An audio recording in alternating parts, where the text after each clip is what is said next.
When I think back on all the fears when I was pregnant, all of them dismissed except for one. The only test the state mandated was genetic. Looking for that extra chromosome. Hello and welcome to the If We Knew Then podcast. I'm Steven Socks, And I'm Lori Socks. and today we're joined by Nancy Gianni, the founder of GiGi's Playhouse and mother of Gigi. Welcome, Nancy Gianni. Hi, Nancy. How are you? Good. How are you? Doing great. We are so glad to have you on. Well, thank you. We followed you for a while on social media and see all the great things that you're doing. Learned a little bit about you just through your website and, different things we've seen on social media. But we just thought it'd be great to have you on because I actually was talking to someone through a Facebook page, and he had moved to Birmingham, Alabama, but was from Chicago and had a connection with GiGi's. And he was a little lost in Alabama and wasn't sure what to do. And so it kind of brought to mind that, supports aren't everywhere. And so we really wanted to have you on to share that. That's so true. For me, it's so wonderful that you are his foundation. He moved into an environment that doesn't have any supports, and that's what most people experience all the time, what he's experiencing right now. Right. But at his core, he knows that the support should be there. So he immediately reached out, asking if we knew of any supports, if we knew of anything available, because he wasn't receiving the support from even his local branch of anything. And so I feel like that's a great revolution. Like, people are starting to understand that there should be supports out there, and there are supports out there. Absolutely. Everybody wants to be heard and be around people that are the same as them, that have the same issues as them, and want to be able to have that community. I think it's so important. Why don't you tell us a little bit about yourself? Sure. So I live in Chicago as well. I'm actually northwest suburbs of Chicago, and this is where the first Playhouse opened. And I obviously opened it when after Gigi was born. So Gigi is my youngest. I have 4 kids. So my oldest is now 26, and then Gigi he's going to be 27, and Gigi just turned 21. So I've got Franco, who's going to be 27. Romina, she is my niece that we adopted when my sister-in-law passed. So she's also 27. And then Isabella is 22, and she just graduated from college. She is going on to be a physician's assistant. And then Gigi's 21, and she's killing it in life. She's, 21 is so different. Even though you have these hopes and dreams for your kids, you also have a part of your heart that's protected going, but it's okay if she lives with me for the rest of my life. I'm good with that. I'm ready for this to be okay. So, even though I set her up to be free and independent and be ready to do these things, now that it's happening, that she's fully in love and has this incredible life ahead of her, is gone on the weekends with her boyfriend. I'm like, whoa, wait a minute. I don't know.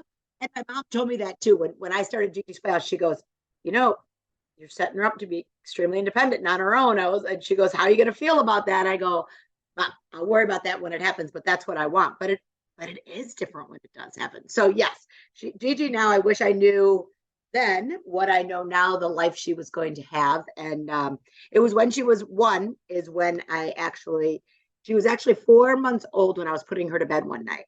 And that, I was putting her to bed and I felt, she was sleeping.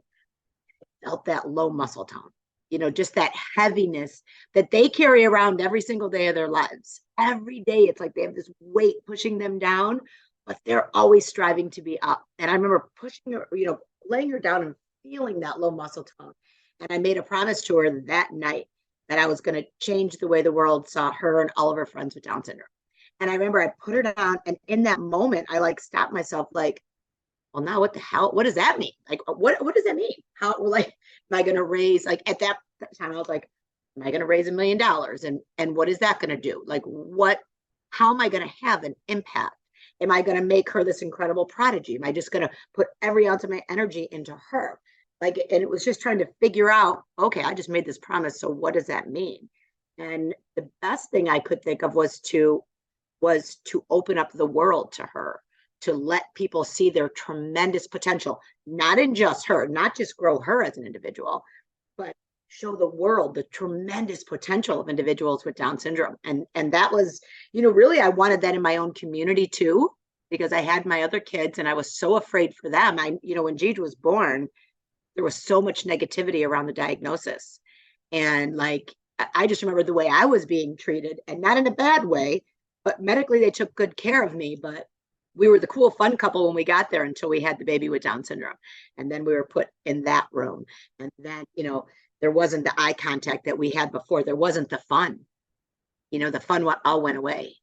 And we were like, oh my God. And I just remember they kept sending in the clergy too. And I was like, oh my gosh, is she dying? Like, I didn't know what was happening, but I knew that my life was instantly changed. I knew that even my friends were saying, I'm sorry about your baby, and not, were giving me condolences, not congratulations. And my biggest fear was for my kids. Like, I know I'm going to take care of this girl. I'm going to be okay. But what about my other kids? They're going to feel what I'm feeling right now, and I can't even deal with. So how am I going to explain this to them? So really the first GiGi's too was also for my community, so that I could ensure that she would be included in my community. And then, we opened that first, and it was a Down Syndrome Awareness Center, just bringing that awareness to the beauty and potential in our kids. And it became an education center. And now they've grown into 58 achievement centers all across the country. So it's been a wild, crazy, awesome ride. And, something everyone said we couldn't do, because I'm sure, as you guys know, everything we do is free. So all of our programming is free one-on-one tutoring and literacy, math, speech therapy, fitness programs, career programs, social programs, everything is just free. And all the consultants would come in and say, it's not sustainable. You won't be able to scale this. You won't be able to get this out there. So that's probably one of the things I'm most proud of, is that we were able to prove them all wrong once again.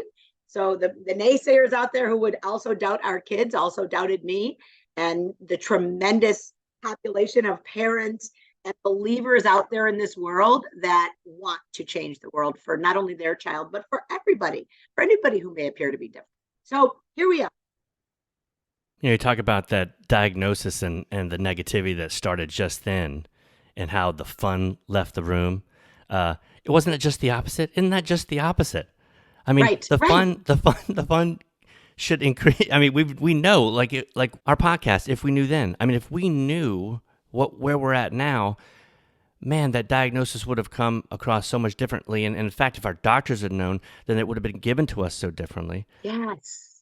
And I had this vision. My mom ran our spread group, our religious ed for adults through our church. So she ran our spread group at church for years. So, I grew up knowing, all the people in her group. And still, when I got the diagnosis, I thought, first I thought I willed it on myself, because Terry, which was one of her people, her adults with Down syndrome, who I was in love with, I was like, maybe I brought this onto my family, because I was obsessed with Down syndrome. I'm like I would see somebody with Down syndrome, I would chase them down. That's just, and I did after Gigi was born too, because I was always obsessed. So I remember when I was laying there going, oh my gosh, did I will this on my family? Also, what was my picture in my head was of this 1950s person with Down syndrome with their bangs cut to hair and tongue sticking out. Why was that the vision in my head? To this day, it bothers me, because my mom taught me better. You know what I mean? Why did that vision come to my head? I don't know, and why it stayed there for so long. But that was why I wanted to change that picture. The first thing we did was an awareness calendar featuring our kids in their beautiful faces.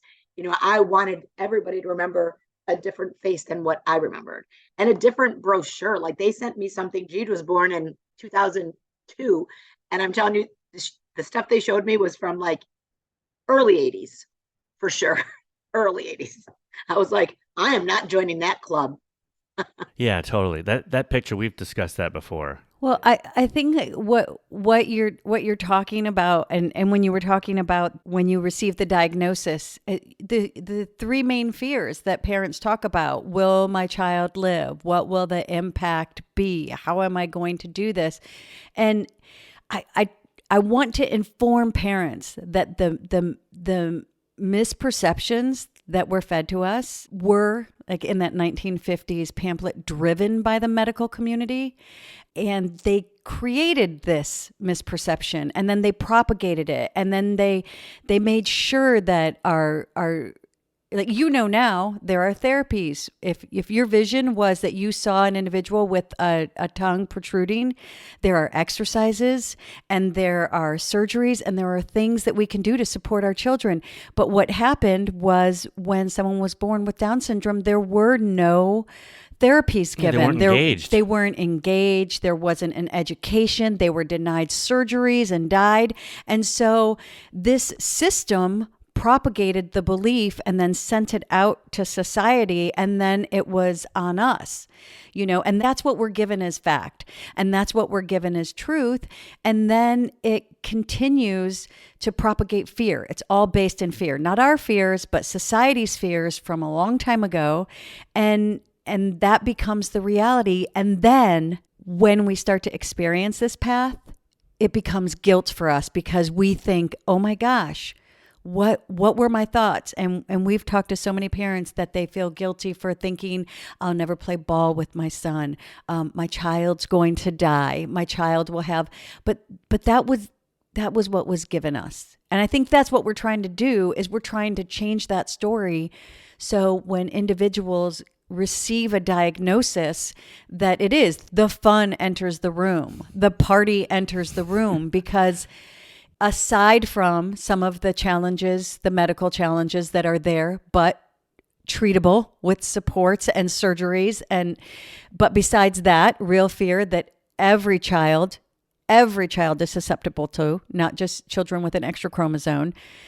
Besides that, it's like the journey is amazing and transforming, and that needs to be the new story, because we experienced that too. Everybody, hey, look at and then when the diagnosis came, no eye contact, condolences, and one of the things I really like about your vision is that you say it's to see a world where individuals with Down syndrome are accepted and embraced in their families, schools, and communities. And I think what strikes me the most, because we understand schools because of the lack of inclusion, and communities for the same thing, for the misperceptions. But the fact that we have such challenges in our families and in our friends, I think that is important to talk about, because as parents, that's like an unnecessary. It's something that isn't given to other parents. It's something that's discussed. Like, you don't compare, you don't, all of these things for a neurotypical child, but the things that are given to us and said to us. Yeah, and a lot of parents had that same 1950s picture in their head too. A lot of grandparents, a lot of families, a lot of friends. Well, when a typical baby's born, they don't tell you what could go wrong. Maybe your kid will have this, maybe your kid, they're like, enjoy your life. Our kids are born, and there's like this laundry list of anything that any other kid, somebody with Down syndrome, had sometime in their lifetimes, and we're hearing about it. That's a lot to put on a new mom. That is a lot. And I remember there's that book of What to Expect the First Year When You Have Down syndrome. Like, I started reading that. I'm like, oh, hell no. Like, I am not reading this book. Like, I remember I put it, I was like, I can't. And then, because then I was afraid, like, and I'm very much into self-fulfilled prophecy. You know what I mean? Like, I put out positives in this world because I expect, I will things to happen in my way. And I'm like, I am not going to feel any of this on me. I'm not even going to look at it because I don't want to hear about anything negative. Listen, my other kids could have had other things, and I don't want to know. And I remember going back to it a year later going, didn't have that, didn't have that, didn't have that, didn't have that, and it also puts the fear into these new parents.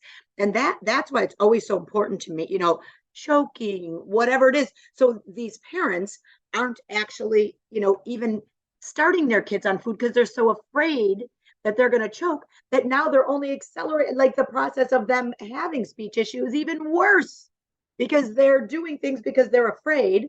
And now that, it's just, when I look at all that, the stuff that they do to these parents in the beginning, I'm just like, forget it all. You have a baby. You have a beautiful baby. Take that child home and be the best, be that parent you are for your other kids.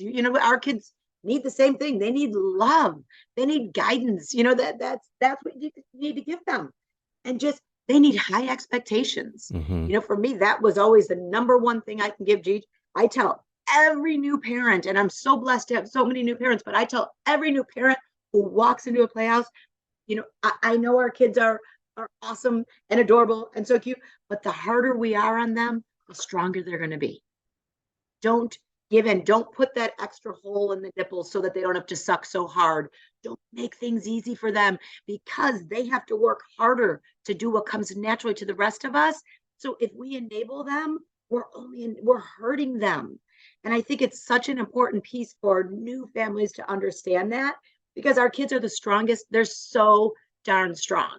When I look at, and they're so determined, and their tenacity, like what they're able to do and achieve completely contradicts what you're told. Completely contradicts what you're told. So you tend to just, let them get away. No. I'm going to be just as hard as you, if not harder on you than the other ones. But then, everything else that they're hearing makes them think that, and grandparents, same thing, that they need to coddle them and do that. No. You need to keep them just as another one of those grandkids and, have those high expectations for them. So I agree with you. And, the termination rate is where it is because of this same medical, of the prejudice that's out there now. And again, here's what you have to think about too, is these doctors, we want to get to them in medical school. What they learn about our kids is about, I remember Dr. Chacoin, who runs the adult Down syndrome clinic, he goes, doctors learn about 5 minutes on Down syndrome. And what they learn, it's not pretty. Mm-mm. It's not pretty. You don't want to say, I want my kid to have that. But then the other time, when do most of those doctors see our kids? When they're sick, in the hospital, not when they're out succeeding in life or leading a dance troupe, or you know what I mean? So they don't have those opportunities, which is why we need to bring them to them, which is why GiGi's, we are always out there fighting within the medical community, giving them our calendars, whatever it takes, because we still have people out there, medical professionals, who think our kids don't deserve a place in this world. And I just found out, we're opening, they want to open a GiGi's in Australia. They have a 96% termination rate. And she said it's actually 99 because 3% get through that don't get tested, that they don't catch in the test. And it's based, all from what she had told me, is based on the medical community out there saying, painting the picture of what Down syndrome is. Your child won't live past 10, this, all these things that just aren't true. And I was just thinking that, every parent receives, the 20-week ultrasound. And I was just thinking when you said that, because, we've had friends from different areas and they've been very sympathetic at first. And we don't just receive that, oh, your child has Down syndrome information and how terrible it is. Every parent receives it. So how can we test for it? So how can we be surprised when a parent comes up to us with condolences when they've been led to believe that we have just been given the worst news ever? Yeah, they when they got their test, they were rooting that the test didn't come out positive. So they're like, well, they're a couple that got a child with Down syndrome. That's because of all the fear. It's all fear, yes. Right? We've actually had at least 2 instances that pop right to my mind of individuals who were pregnant, who actually said to me, but luckily, we're just going to test and make sure that, but luckily everything's okay. Or luckily, after we've had Liam, and they go, oh, we've had those tests, but like luckily everything's good. They know Liam, and they'll be like, well, we just want to make sure. And I'm like, I know exactly what you're looking to make sure of, and I don't like your exuberance. Yes. But and don't tell me, tell everybody else. Right. Come on. But don't, that's rude. That's just rude, and I, Thank God he's not going to be like your son. Yeah. right. We actually had someone say, but thank God it wasn't Down syndrome. And I was like, hello. Oh my God. What is The that? things that new parents are But getting. that's fear. That's a fear-driven It's response. it's totally fear. And the things that parents are getting, new parents are getting, not only from the medical community, but we're talking about they come home and the things that are said to them by friends and family. These parents need even more supports because of that. So let's say someone just got a diagnosis or just had a child with Down syndrome, and they have a GiGi's Playhouse near them, and they walk in. What kind of things can GiGi's Playhouse offer them for supports? Yes. Well, congratulations. That's the first thing you're going to hear is congratulations when you walk in the door. And the vibe at Gigi's is like walking into awesomeness. You walk into energy. We always have music on. We never want that mom to walk into a cold, sterile environment because you know what? She's walking in and she's taken on a 24/7 lifetime diagnosis. So we want her. She might not be ready to talk right when she walks in. She might need to take it in. So we really like to have that music on. We like to have a kind of a relaxed atmosphere where she doesn't feel like now I have to share my soul. You know what I mean? I have to talk about that. Like, you know what, get the other kids situated. There's always we're very family driven. So it's all about the siblings too. There's a ball pit, there's a gym, there's things to do everywhere in a playhouse. Everybody wants to be in a playhouse. But then there's also your learning labs where you'll do your one-on-one tutoring in literacy and math, or where you do your speech therapy, your handwriting. We've got Gigi University, which is for career skills. We've got a career training center, which is a store that has a storefront in it where you can go get gelato or coffee. And these families can come in and get a vision of what their life can be. They're going to learn when they walk in the doors from prenatal diagnosis through career skills. We make a lifetime commitment to our families and they will never be alone. And I think that's such an important piece because like, the way people have described it, when they've come in, moms will say, you know what, it's, and mostly because of that lack of understanding that you guys were talking about, that I feel like I've been out on an island.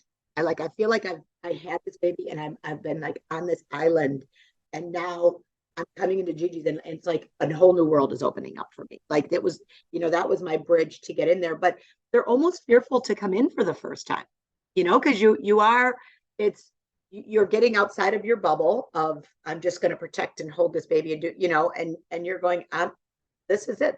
I'm accepting this diagnosis and what it's going to be. And then they're always like, why didn't I come the first day? And some do. Some come straight from the hospital. Some come when they're pregnant. Some come later. Some come not till they're 2 years old, at all different times in life. They come at all different times. But whenever they do, we have programming for every single age group, a fitness program, whatever it is, all different. And like our Gigi Fit is everything from infants, because we know we have to build that core so that they can get the air out to be able to speak.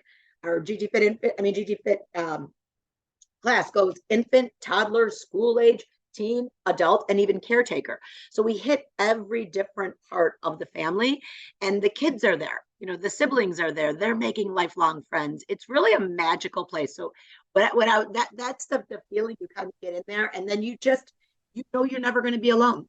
And I'm trying right now to capture that in our virtual playhouse. So we have our virtual playhouse now that's serving families all over the country, but also all over the world. And to capture that same feeling, that same hug, that same energy that you get when you walk in a GG. So we're finding what we need to be doing. That is also be talking to people in their own language. We have a lot of Indian families. We have a lot of Spanish speaking families. I just got back from our 2 Mexico locations last week, and they're amazing. They do more program hours at that location than any other playhouse in the GG's network because those families have nothing. So they travel for 3-4 hours to get to their GG's. But then when they're there, they get speech therapy, they get literacy tutoring, they do handwriting, or, for the adults, they're doing career skills, or they're doing fitness, they're doing taekwondo, or whatever it is that they're doing.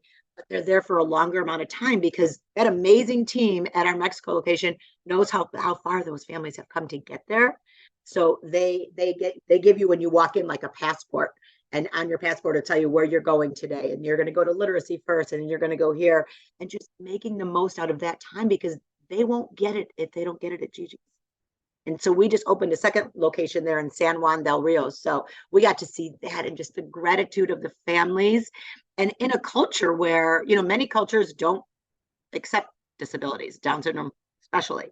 And watching the communities now, 10 years later since we opened, embracing it, watching the dads come out, because, before it was the moms would do it, watching now the celebration and the voice of the dads. So it's really cool to watch what happens when you can change that cultural, just shift it a little bit and bring that acceptance in. So that location will actually be hosting our Spanish speaking groups on our virtual Playhouse.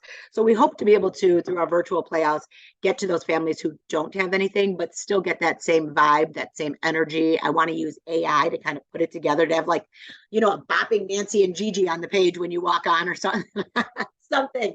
something just really to keep that energy and vibe, and to make sure that these families know that they'll never be alone.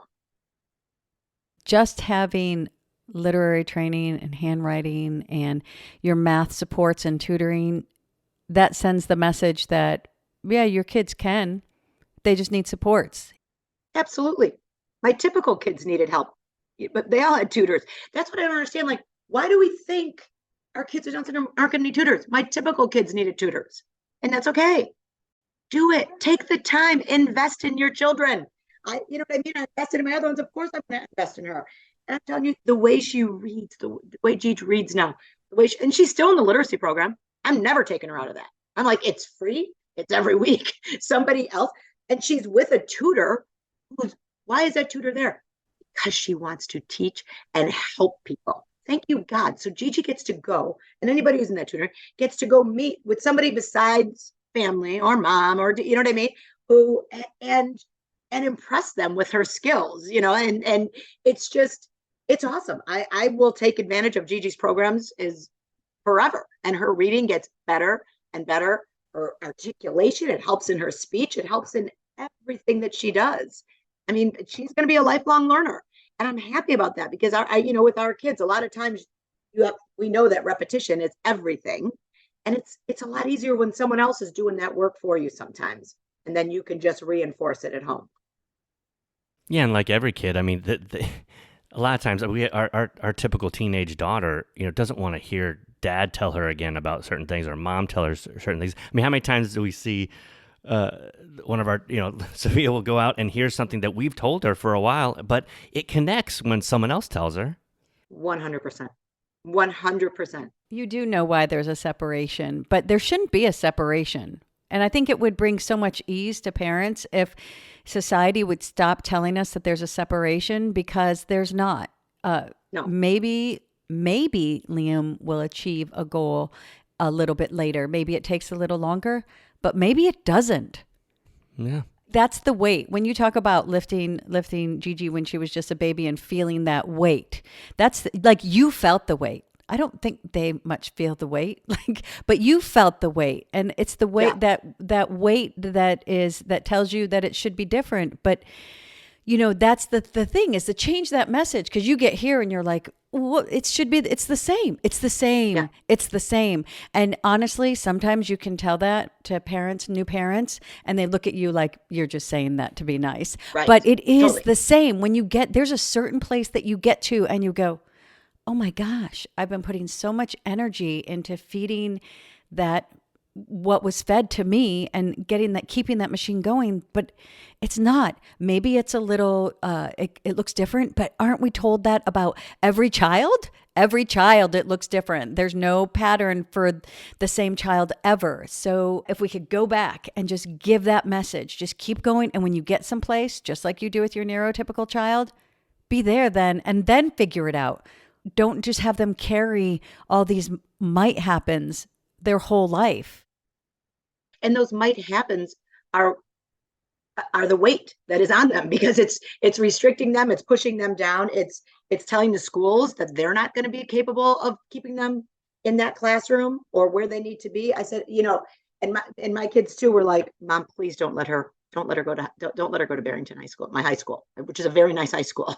But a nice, and he was like, they're like, the kids, especially, they're never with the rest of the population. They're never with everybody else. We teach typical kids to stay away from our kids, because we keep them away from our kids. We put them in other classrooms. They don't start out that way. that they're taught that, ooh, don't go around those kids. Like those are the kids, they're separated over there because that's where they belong, somewhere else, not near us. What is that? I mean, that messaging Yeah. alone imply. I remember when Gigi was a freshman and she was doing the tour of the high school. I was with Bella, who was a junior. We were just kind of hanging around watching her do the tour it was freshman day. So it was, so she was with the A through G's. So all the kids that were freshmen coming in. And I remember we're kind of hanging, around in the back, just listening to what the tour was and what things were going to be like. And the kid who's given the tour, who's a good boy, he's a senior, so he gets to give the tour. He's giving the tour and he goes, oh, and this is like the social services, like it's where kids with special, you guys will never need this hallway. Don't worry about this. And he kept on. That was the tour of where the kids with special needs are. And literally I go, Bella's like, mom, please, mom, please, mom, please don't, not now. Like, this is my school. Like, please don't. And again, that was just a kid. And that's what the school taught him, that he doesn't belong near that hallway or near those kids who are in there, which is so disheartening and so sad, because this was a good boy. You're not giving those tours unless you're on a roll and doing great things. Like he was a good kid, but he was taught that he didn't belong with those kids. How sad is that? But what does that do to him? Or any child who has a learning difference, who has any needs, has that need, because special education IEPs 504s are not just for the extra chromosome. Actually, if you don't have that diagnosis, it's really hard. Just so you know, it's really hard to get approved for a 504 or an IEP. You have to do all of those same assessments that they push on us. Like a neurotypical person has to fight to get a diagnosis. So I see where that machine is like, they send the message, you don't want to be there. So if any kid has a need, they don't ask for the help because of the stigma. It gets you twofold, because one, it's creating a society who judges themselves, who sees differences as just the worst thing ever, never accepting that we're all different. And we also don't get help. We don't get help we don't get help for mental health. We don't get help for any kind of difference. There's just like and so that child, that great kid, you don't know what he needs, but he just knows you don't go down that hall. Don't go down there. Yeah. But he may need to walk down that hall.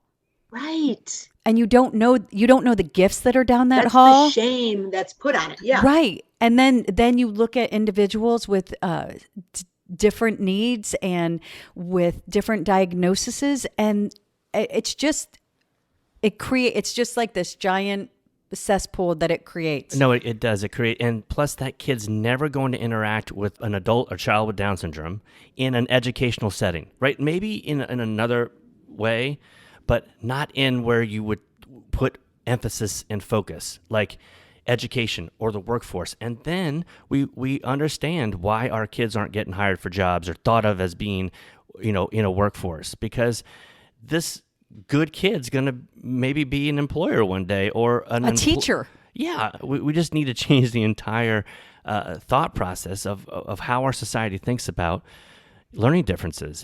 It's or differences. Period. Differences. Yeah. Period. Just period. So what did you do? Did you say anything? I did not to him. I mean, what was it going to be for him?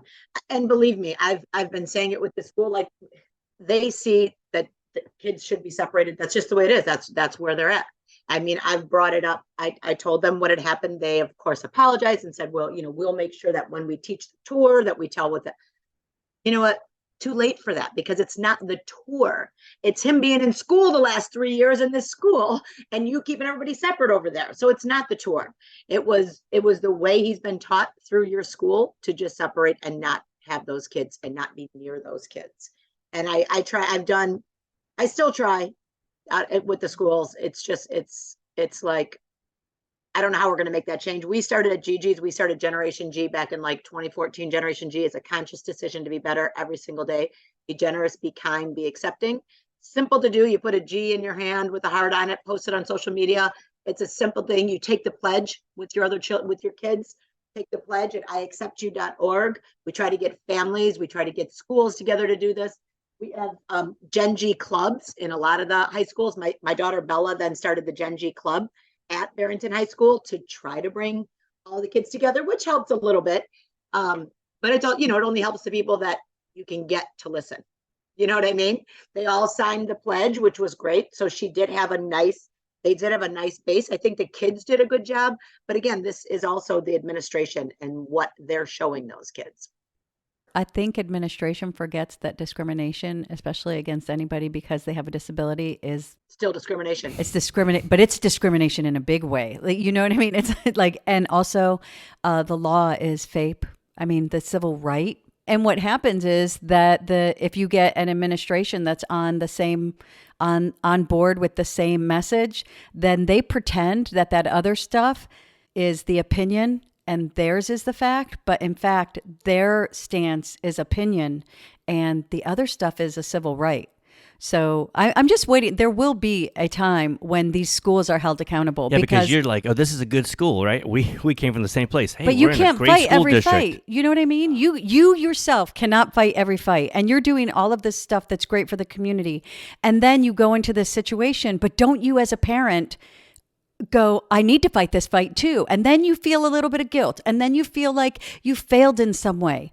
But that's why as an entire community and society and allies, we need to start flipping the narrative. We need to have allies that take over and like you do, like if your friend is sick and you're healthy, you step in and you go, let me make you a meal. Let me clean your house. Let me walk your dog. Well, we need allies to come in and go, hey, you're doing this. You're changing the narrative. Let me walk your dog, right? Let me help you. And that is what we need is allies to also be on board to change the message in their children. So when their children do that tour, they can go, excuse me, but that doesn't seem right. Can I ask you, was Gigi on that tour when he said that? Yeah. She was on that tour.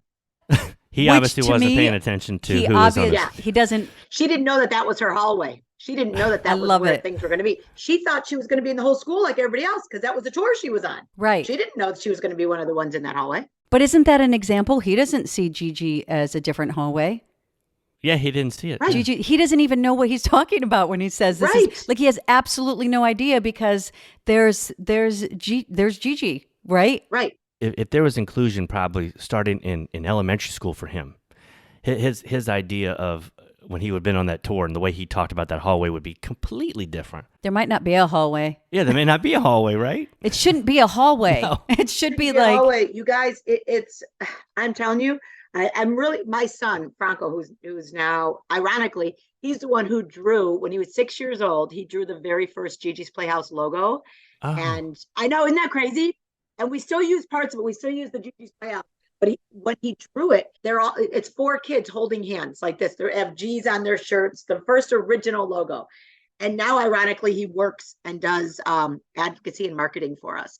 And I'm telling you, that kid might be the one who could do what we're talking about. That generation, I shouldn't say him, but maybe that generation could be the one because he so gets it. And he watched it as a sibling and they were the ones that said, please don't have her go to school, and it wasn't just there. It's just the way it is here. It's just the expectation. It's kind of the way things are. So when I listen to you guys talk, I pray it's going to, because he's seeing it more now and it's infuriating because now he's working on the jobs for these adults. And I'm telling you, I don't know that we have somebody who believes in people with Down syndrome more than he does. That kid he started our store, our career training center. When he was 14, he was training these guys to do amazing things. He is all in. And now seeing where our world is at, like how diversity, equity, and inclusion doesn't mean disability is really frustrating. When things happen to our kids, no media, no nothing, but it happens to a race, it happens to transgender, it happens to, a different cultural makeup. It's everywhere. And then it's a hate crime, but it happens to people with disabilities. Terrible things are happening to our kids, you guys. I don't always put it out there because it comes to me, unfortunately. And sometimes I want to know, sometimes I don't. But most recently, I don't know if you're about the girl that they threw bleach in her eyes. They threw Oh, bleach in her eyes when she was walking her dog. She's 20 years old, no, I didn't hear that. and beat her up. And then said, if you tell anything, if you tell your mom, I'm gonna beat you up more. There's gonna be repercussions. So she didn't say anything. And the next morning, when she woke up, she went right to bed, and she couldn't open her eyes. Well, obviously, so that mom instantly took her to the doctor, and the doctor is like, wait, what happened here? She said, I don't know. I think it's conjunctivitis. She's got pink eye. It's a really bad case of pink eye. And the doctor goes, Mom, you need to leave the room. These are chemical burns. Mm. I need to know what happened to this girl. And once the girl was alone, she told him how, the lady threw the bleach in her eyes, and she had bruising on her neck, and where's other things that happened. So, of course, the doctor called the police.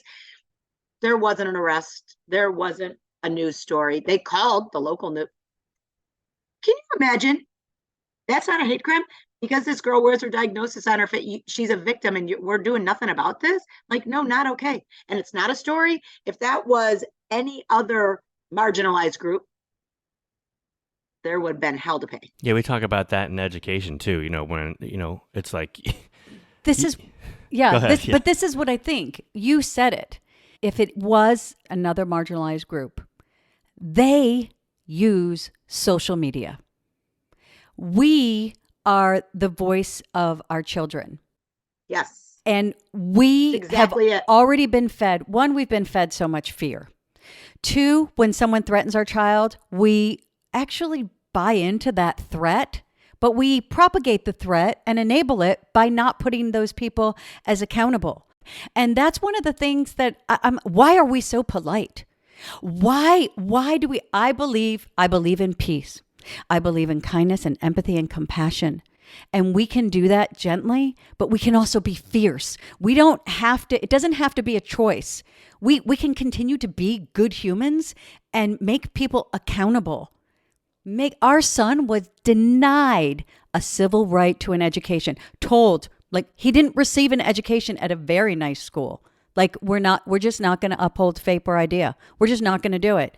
no consequences. None, not from the district, nothing. But imagine you did that to any other marginalized group. Just even try it. But we honestly, we had been working. We were tired. We were exhausted, and then we go. We have to make a choice in that one moment.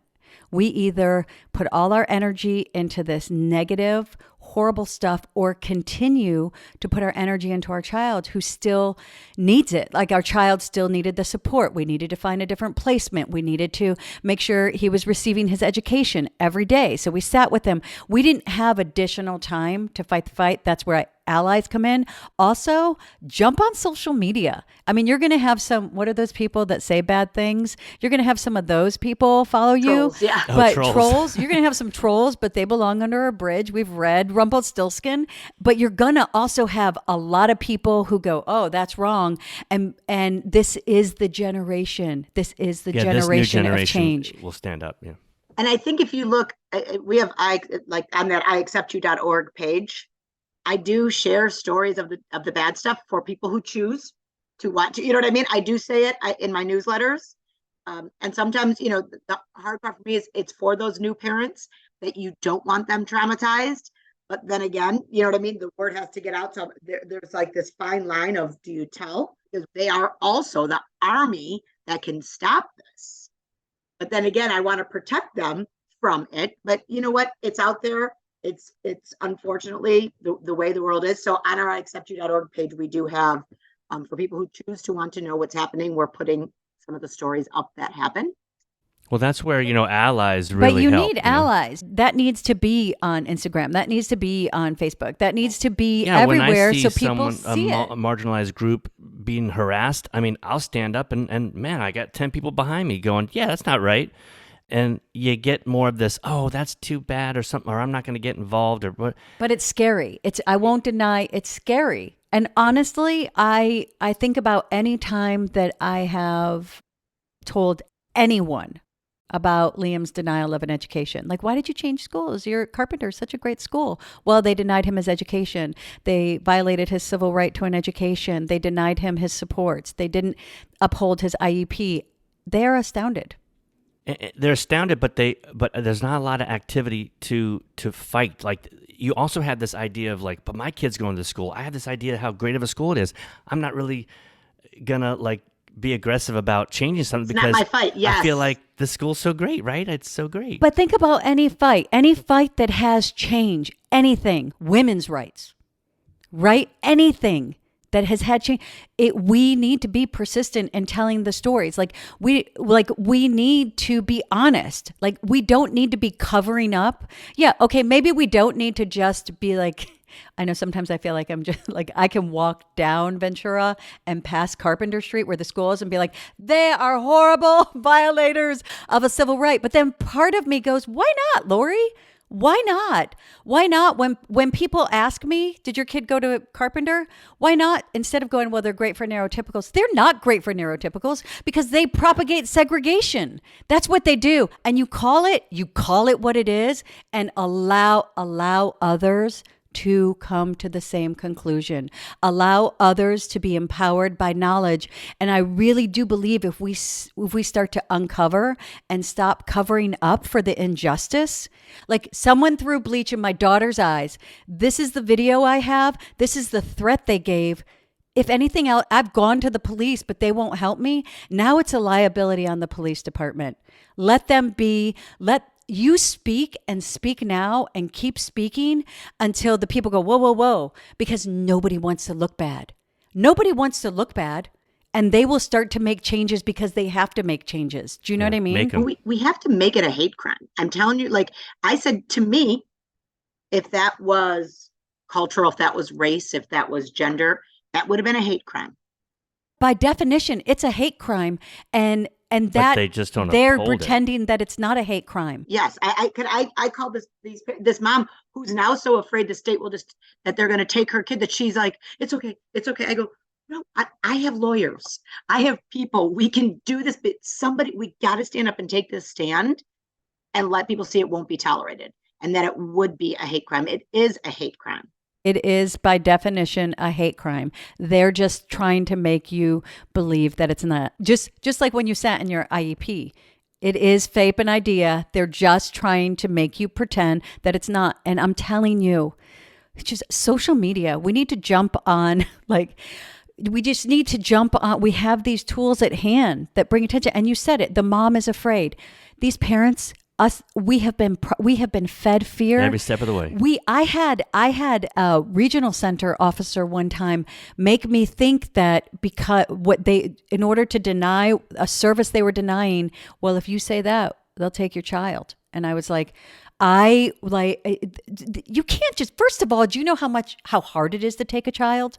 Do you know what you have to prove? And these people that are so filled with hate are in the wrong positions. They shouldn't be teachers. They shouldn't be administrators. They shouldn't be in places of power. And you're right. You get canceled. You lose your job if you say something racist. You lose your job if you go against any marginalized group, and they need to begin to lose their jobs and be held accountable for the same violations of any individual who has any disability, because it is, although not in society, by law, it does hold the same weight by law. That's just how it is.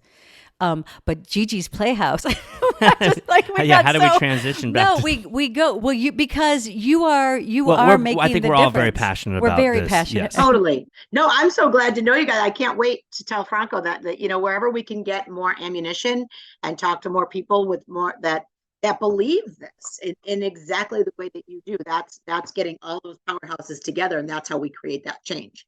Because for us, we are so focused on. I mean, we serve over 30,000 families directly with free programs. So whether it's whatever it is, so it's always like we're in that day-to-day grind of the best programs and giving people what they need and blah, blah, blah. But this is another avenue to that, because our mission is to change the way the world sees Down syndrome and send a global message of acceptance for all. And that's all of that other part. The programming is one piece, but this other piece is huge and something I so believe in. I can't tell you how many times I'm like, I'm going to end up in jail because I've got and I will, and I can't wait, because then good, don't put me in jail. And maybe you will listen. I'm like, is it going to be me and Gigi doing a food strike? Am I going to go sit on someone's, when Netflix had there was so many so many times that I was fighting these fights going, how is this a fight? Why is there not more people outraged? Like, I'm not understanding this at all. So I said, it's got to take me going to jail, and I will. I could care less. Like with my big mouth doing something, telling the wrong person off at the wrong time, but there's got to be something to give these guys a voice. And you're so right, because I was sitting there in June, and there was I'm in Chicago, and there was the big huge parade. I'm like, damn! I mean, it was awesome. The parade was not disability pride. It was the pride, LGBTQ pride parade. I'm like, how do they get to close down the whole city? You know what I mean? We're all like, I'm like, how can I do this for disability? I got like all excited looking at it. I'm like, you know what? It's because, like you said, that population of people is in corporate America speaking for themselves. They're in the workforce asking their bosses to do these things. Now, our people with disabilities are not there. We're just out there trying to be their voice. So that's why we don't have the strength to have that big, huge parade. I want that parade so bad. Then I'm like, well, it's Disability Pride Month next month, in July. I'm like, maybe we can do I want to shut down Chicago for a parade for Down syndrome or for disabilities. I want the whole city to celebrate with me. I'm going to tell you the difference is, look at the history of LGBTQ and what they gave. Look at how their children were killed, how they were assassinated for fighting for being able to be who they are, right? And they get to be that voice. Yeah, how do we teach adults with Down syndrome to be self-advocates? Well, first of all, to be self-advocates, our children need to be seen as equal by their families. Yeah. That means when your doctor comes in and tells you some garbage, say, thank you very much. Is there somebody else I can talk to? Because I don't like your opinion, or, that's very nice for you. You're wrong. You can leave now. And you can say that. They just have a degree. It's a practice. It's not a perfect. Say it. That they don't hold any power over you. So start speaking, because they wouldn't say that to the mother of a neurotypical child. And then we need to stop that message of fear being just fed and propagated in the schools, in society. But the thing is every marginalized group has had to fight. They've had to fight really, really hard. And they've gone up against all of those things. They've had to, maybe they, by biology, have a voice. Maybe they don't, haven't had to get their voice and have speech therapy for their voice, but their voice has been silenced. Women have been silenced. Marginalized group, different races, like LGBTQ, everybody, it's just, you follow that and you say you're going to end up in jail sometime in this fight. And if you do, a lot of great people have been arrested fighting for what's right. We're out here at Warner Brothers and they're striking, right? And we're striking because we're finally using our voice. And like Bryan Cranston said, we'll no longer let them take our dignity. And that is really something that this community can actually say too, because they're taking our community's dignity by telling us that we're not equal. But they put out a little sign that said, hey, it's violation of sound ordinance, noise ordinance. Don't honk your horn. You know how many people responded from fear and didn't honk? I bet a lot of people did, because it's fear. So what happens is when you start to fight for what you want to fight for, other people are going to try to make you fear and think a different way. And I feel like our marginalized, ironically, individuals with disabilities fall across all marginalized groups. Mm-hmm. And I feel like our marginalized groups help us, are probably they're the ones, because they've been a victim too. Yeah. So they help GiGi's, you know what I mean? The LGBTQ, they are huge supporters of ours and great friends of ours. A lot of our families, we fall across every group. So I feel like the individual marginalized groups love us and we love them, but it's the other people that don't love all of us. You know what I mean? Well, and it takes that group of people that aren't affiliated with that marginalized group, the women's movement. It took a lot of men to be allies with the women for change to actually happen. For the civil rights group, it took a lot of people that weren't black to ally to make a movement. We need people that aren't affiliated with quote unquote our community. I mean, we're all community, right? But we just need the support of everyone. And that's what's really going to make a change. But we also need to support everyone. And Yeah. and you said that like we're across every marginalized group. We are. But this is what I thought of is, hasn't having Gigi made you a better human? Don't you 100. walk down the Totally. street, and if any marginalized group, even if it's not a group, if any human, like I'm in the grocery store, if someone is rude to someone else or just like is using this invisible power to make someone Yeah. small, I will stand up for that Well, you person. become an advocate for all. You become an advocate for every human. Everybody. Every Yep. single human. And that is what they do. They don't tell you that.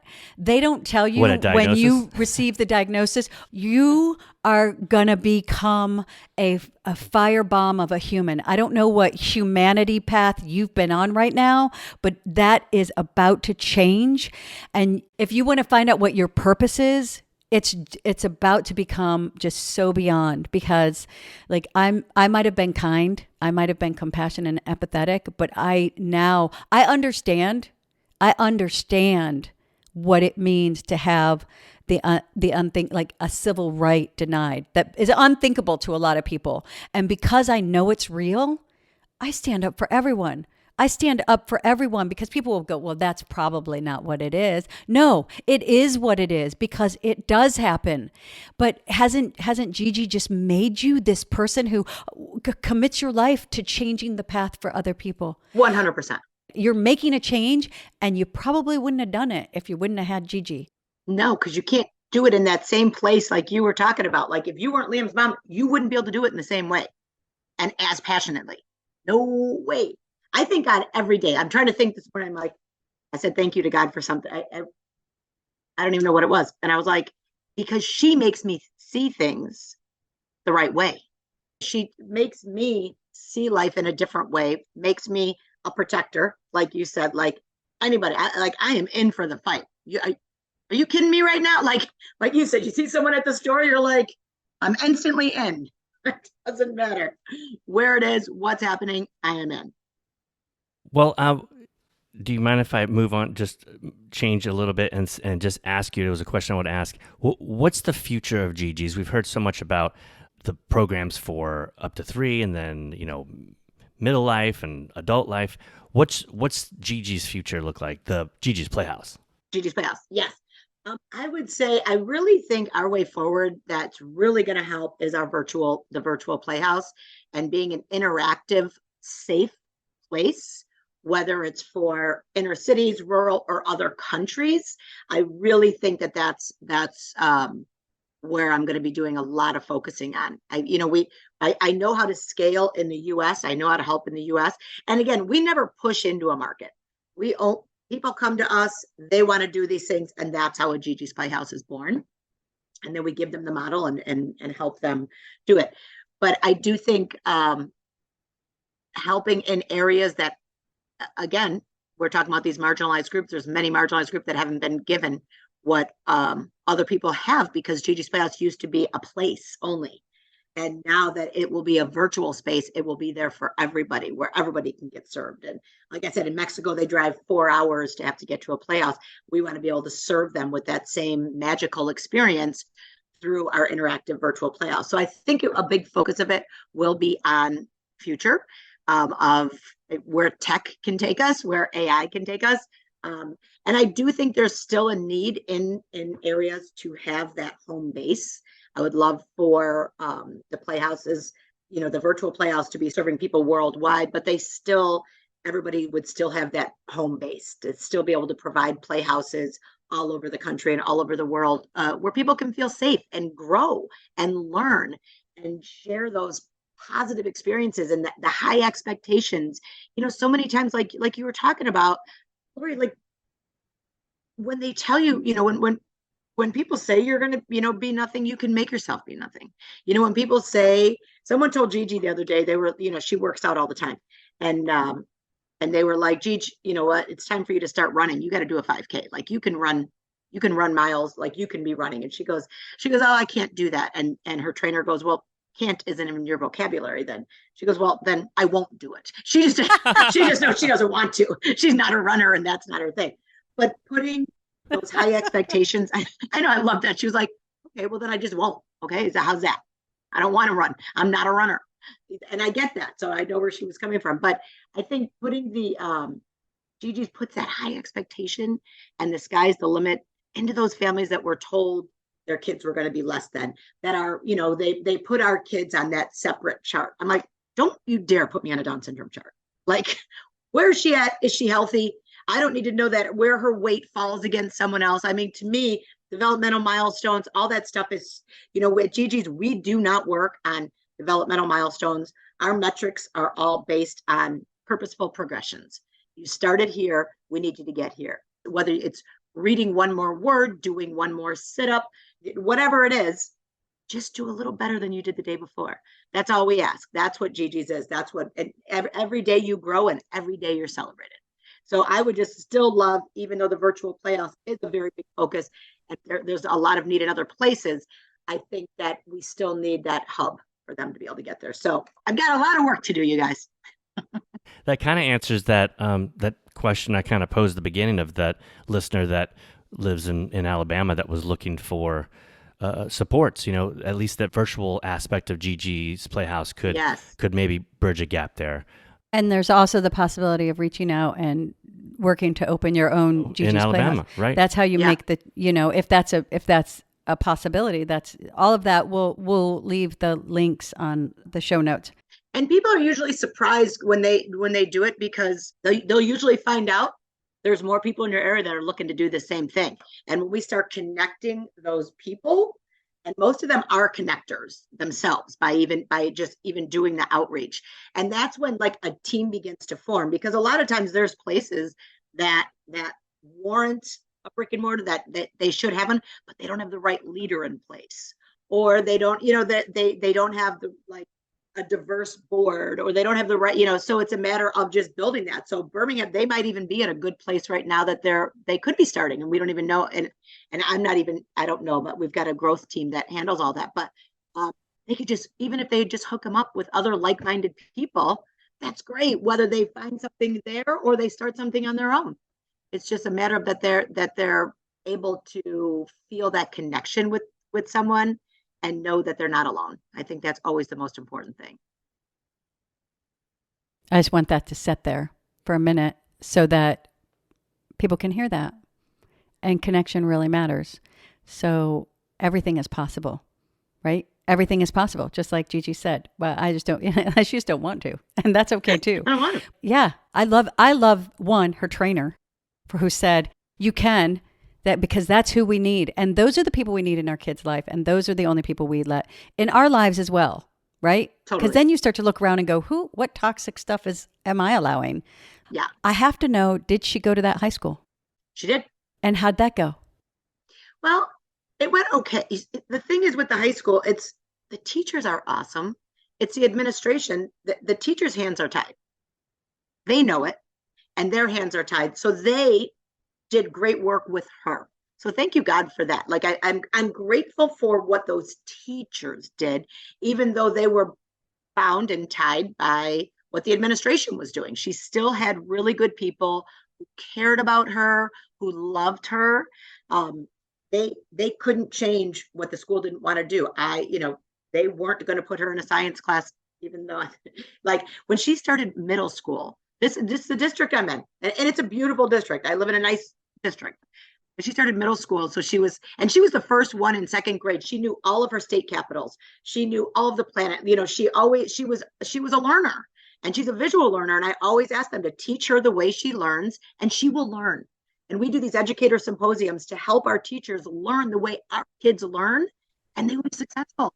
It's awesome. And so, anyways, we go to get into middle school, and I go to the IEP meeting, and the guy goes, so yeah, we'll have her in her life skills. I'm like, wait, she's going into sixth grade. I go, oh, well, and I see my principal go, oh God, he just put his hand down because he knew I was about to blow. I go, oh, life skills. I don't remember that for my other children. What does that look like? And they go, oh, well, that's what should be like emptying the recycling bins and washing windows. I swear to God, you guys, that's what they said. I go, when did she show you she's not capable of learning academics? What are you doing? I don't understand what's happening. This is just, well, this is how we do it. I'm like, oh my gosh.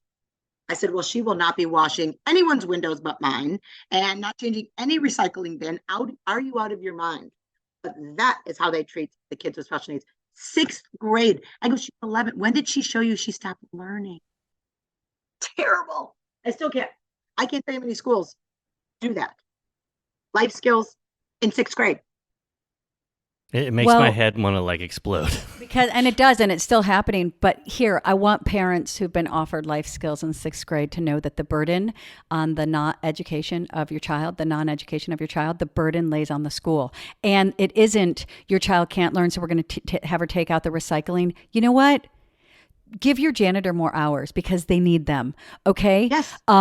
It's not we can't, so this we're not going to. It is, well, if you can't, one, they need to find a way, unless you sign off on it, which they will trick you into doing if you're not aware of this.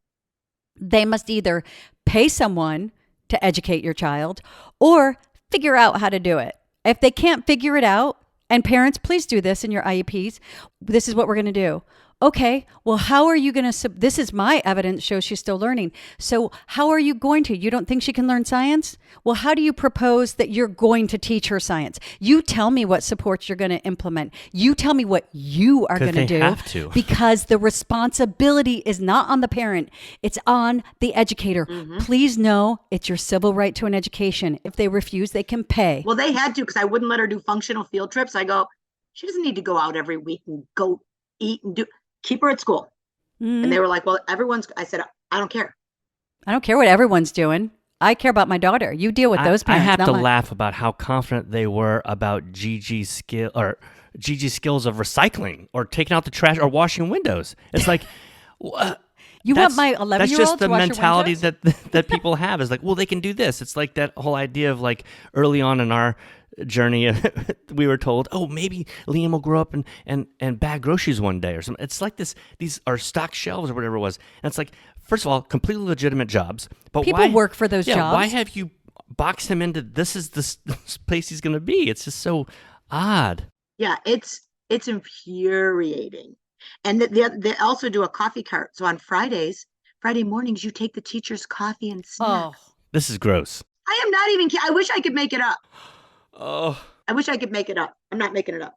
Not making it up. She wasn't allowed to do that either. No, good job. When I found out about it, I didn't even know about it. I found out about it from some. She was talking about I go, what are you talking about? What coffee cart? My child is not giving any teacher who doesn't see their right to an education as equal. My child will not be serving them coffee. No way. No. But those things happen when you don't even know it. Like I found out on accident. Yeah. They do that. So parents need to be active in, like, you can ask in your IEPs that you want a weekly update.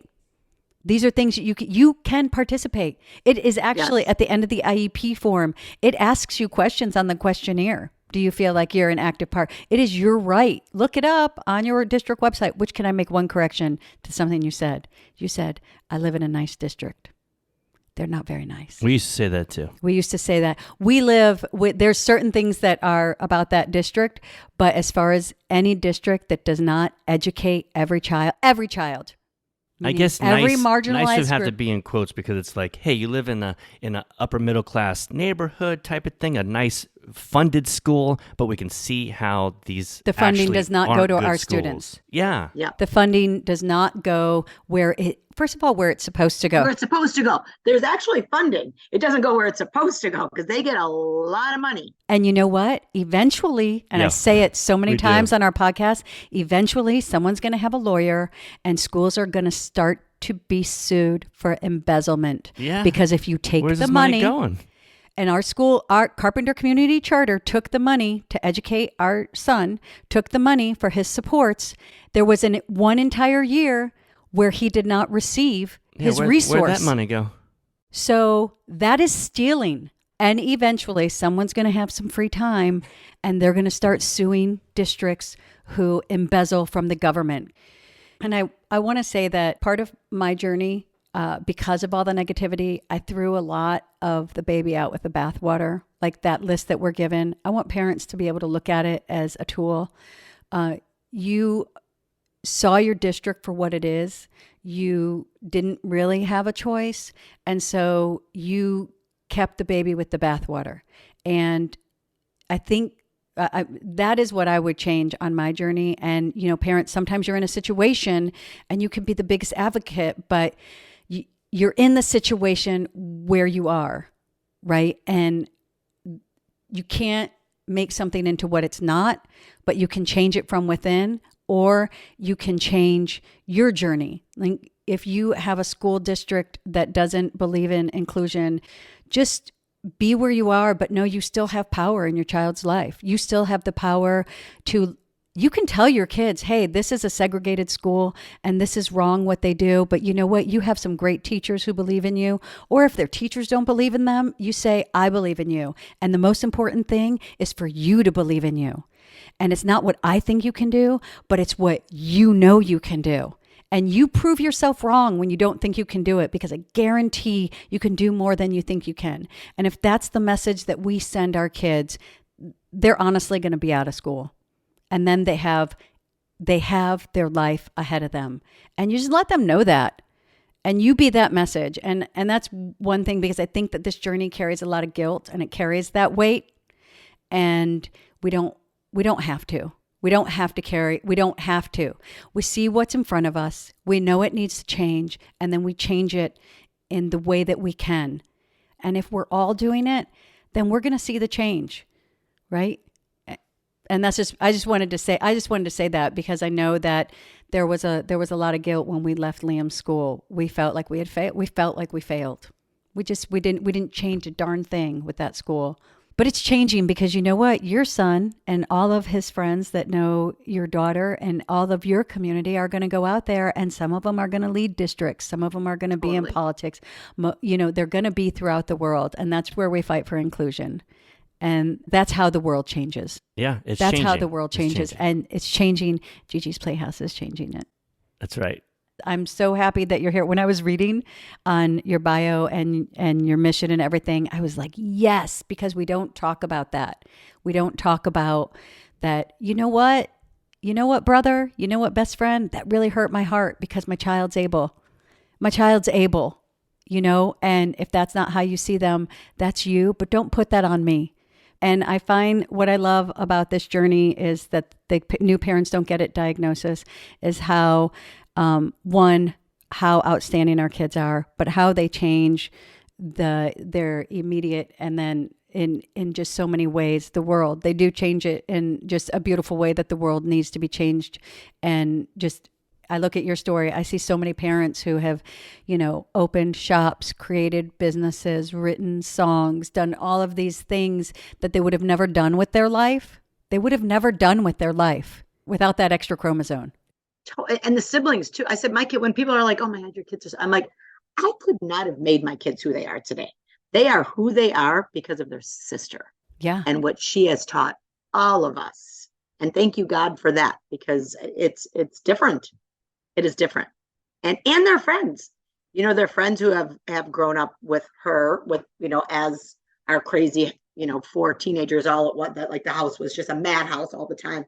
And them, growing up with Gigi. I mean, she's changed many lives just within our own family. That ripple effect of where that goes is just my hope of where our future is going to go. You said when you got the diagnosis, you were like, what have I done? Have I willed this? And totally. But it was more of like what have I done? Mm-hmm. I think now you can look back and go, what did I do? Like, what have I done that created this in my life? Just so people know, when you get a diagnosis, it's a naturally occurring chromosomal arrangement. We've just been made to believe it's something else. But the thing is that it is also an amazing gift that the world finds out one family at a time. What an amazing gift it is. Well, I'm glad you guys are out there spreading it too. I love it. It's awesome. I'm so glad I got to meet you. You're amazing. We're so grateful to have you today, and thank you for all your advocacy, and we'd love to talk to you again. Thanks so much for coming on. Yes, well, you guys were amazing, and I have to tell you, I learned a lot in this session, and I can't wait for my son to hear this, because I think, Laura, you were so passionate about everything that you were talking about, and I love it. I think it's amazing, and I think we need to do more. So together, we're going to conquer it all, you guys. We got this. Please follow us on Twitter at If We Knew Then Pod, and you can drop us a line on our Facebook page at If We Knew Then Pod, or visit our website, ifweknewthen.com, to send us an email with questions and comments. And you can join our mailing list there and get alerts of future podcast episodes. All these links will be added to this episode's show notes. Thank you again, and we look forward to you joining us on the next episode of If We Knew Then.